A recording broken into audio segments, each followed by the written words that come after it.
Conheça esse caso chocante de um mistério das máscaras de chumbo. Niterói, Rio de Janeiro. O ano é 1966. 2 homens são encontrados sem vida em circunstâncias tão estranhas que até hoje permanecem sem explicação. Este é o caso das máscaras de chumbo, um dos maiores enigmas policiais e culturais do Brasil. Miguel José Viana e Manuel Pereira da Cruz eram técnicos em eletrônica de Campos dos Goytacazes. Deixaram suas casas dizendo que viajariam a São Paulo para comprar equipamentos. As esposas de Miguel José Viana e Manuel Pereira da Cruz disseram na época que os dois haviam saído de casa afirmando que viajariam para São Paulo para comprar equipamentos eletrônicos e também um carro. Esse foi o relato oficial dado às autoridades e à imprensa, e é uma das poucas informações diretas que se tem sobre o que os homens disseram antes de desaparecer. Homens comuns, mas com interesses em experiências científicas e espirituais. As esposas afirmaram não saber de nenhum plano relacionado a rituais, experimentos com radiação ou contatos espirituais. Para elas, a viagem parecia de negócios. Carregavam consigo dinheiro, roupas discretas e um plano que ninguém jamais compreenderia. 3 dias depois, um jovem, empinando pipa, encontra os corpos. Os homens estavam deitados, vestidos com sobretudos, sobre os olhos máscaras de chumbo, como óculos improvisados. Ao lado, uma garrafa de água, cápsulas e uma anotação enigmática. A cena parecia saída de um ritual ou de um experimento secreto. Entre os objetos encontrados ao lado dos corpos de Miguel José Viana e Manuel Pereira da Cruz, o mais intrigante foi um bilhete manuscrito. Ele não era longo, mas continha instruções enigmáticas que até hoje alimentam teorias e mistérios. O texto dizia: 16h30 estar no local determinado. Às 18 horas ingerir cápsulas após efeito, proteger metais, esperar sinal máscara.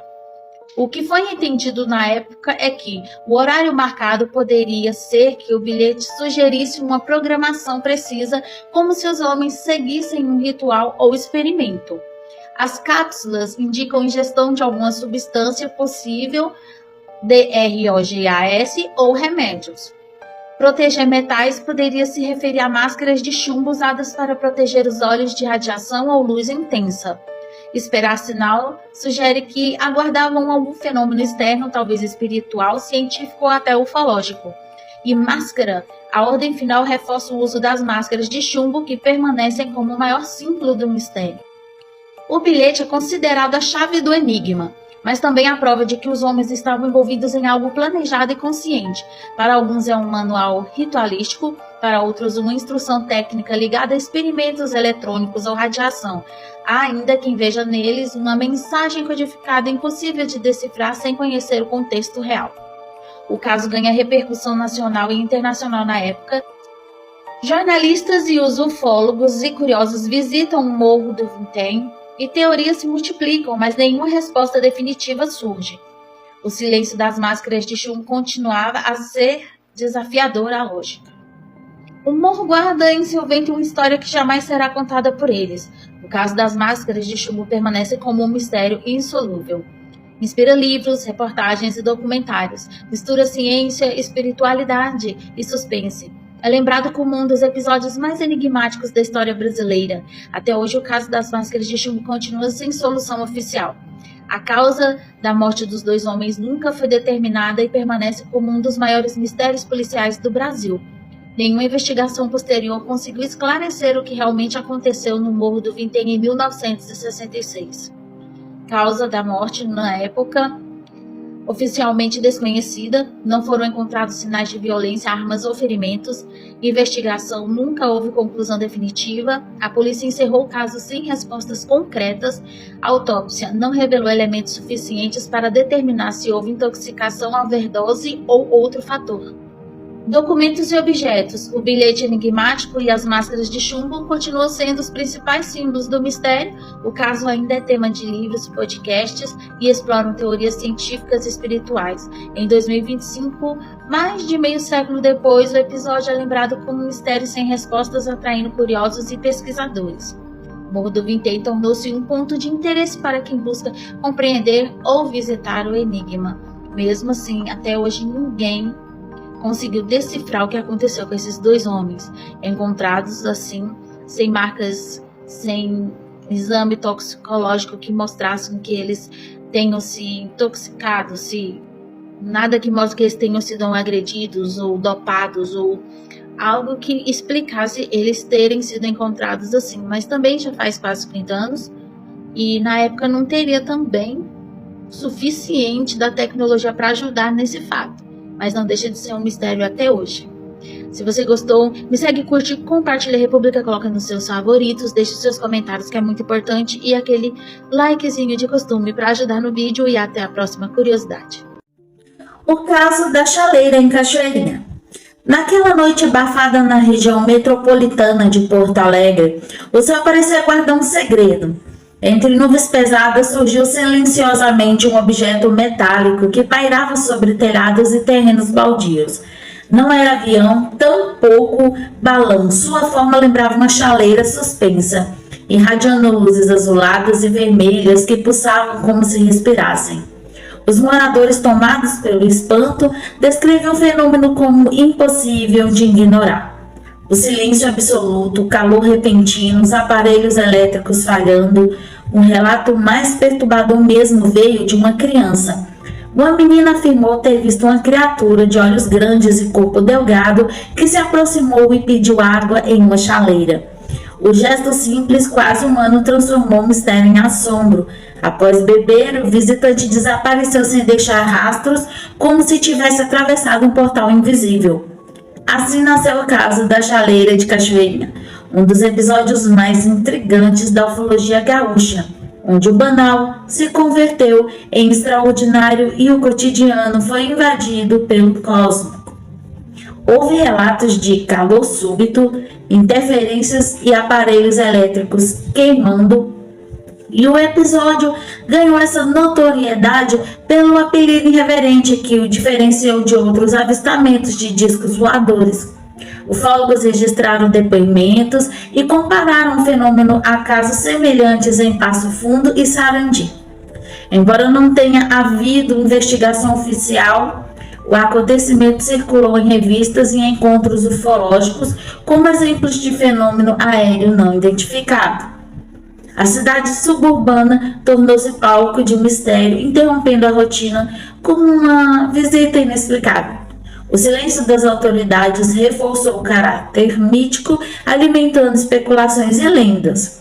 Mais do que prova de vida extraterrestre, poderia ser o caso mais notável. O caso da chaleira revela como os fenômenos ufológicos se entrelaçam com a cultura popular, criando narrativas e testemunhos, pode ser no imaginário ou não do coletivo. A menina descreveu esse ser de olhos grandes e corpo esguio, e o visitante pediu água em sua chaleira e a levou embora, reforçando o simbolismo do episódio e a perca. Seus pais também avisaram os vizinhos. Após beber, ele desapareceu sem deixar vestígio algum, deixando a criança em choque e os familiares perplexos.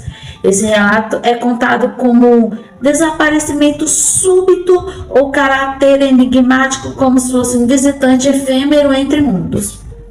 O caso da chaleira mistura fenômeno aéreo não identificado, porque muitas pessoas e a população viu, como elementos de popular, porque foi muitas pessoas.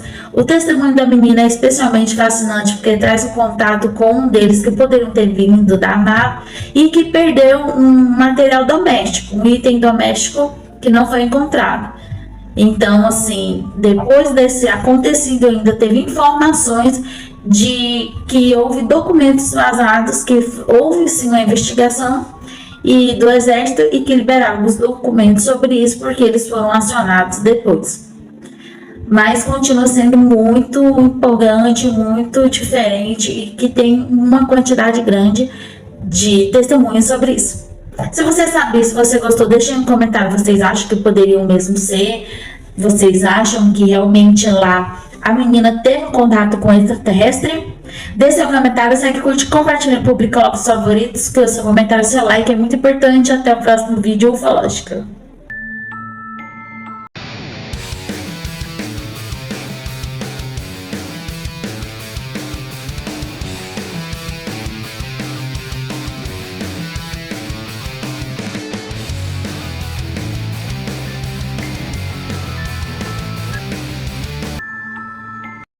O caso Caracas Petare, vivido por Gustavo Gonzalez em 1954, é lembrado como um dos encontros mais intensos da ufologia latino-americana. Um choque entre um homem comum e um insondável marcado por luz incandescente, criaturas hipnóticas e uma luta impossível. Fica até o final desse vídeo, me segue, curte, compartilha, republica, coloca nos seus favoritos, deixa o comentário de vocês e aquele like que é muito importante para ajudar no impulsionamento do vídeo e vamos ao relato.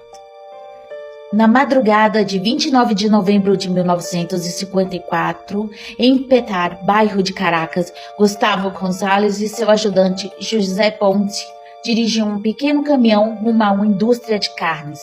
A rua estava mergulhada em silêncio absoluto, quando de repente um clarão pulsante iluminou tudo como se fosse pleno dia. Diante dele surgiu uma nave metálica pousada no solo.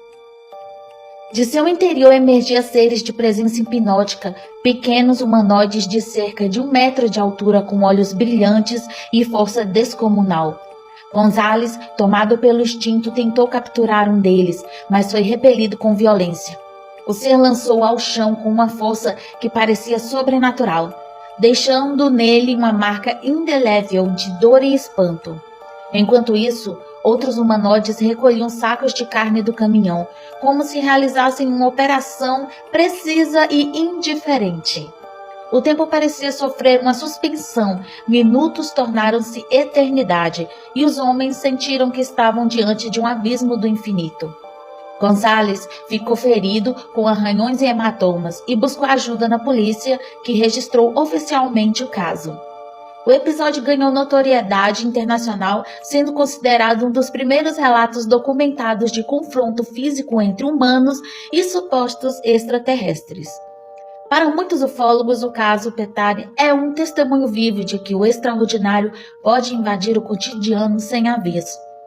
Em suma, o caso Caracas Petare de 1954 permanece como uma narrativa literária e ufológica de choque, o instante em que um homem simples enfrentou o inefável e descobriu que o desconhecido não apenas observa, mas também age. O episódio foi registrado pela polícia na época e ganhou notoriedade internacional como um dos primeiros relatos de confronto físico com supostos extraterrestres.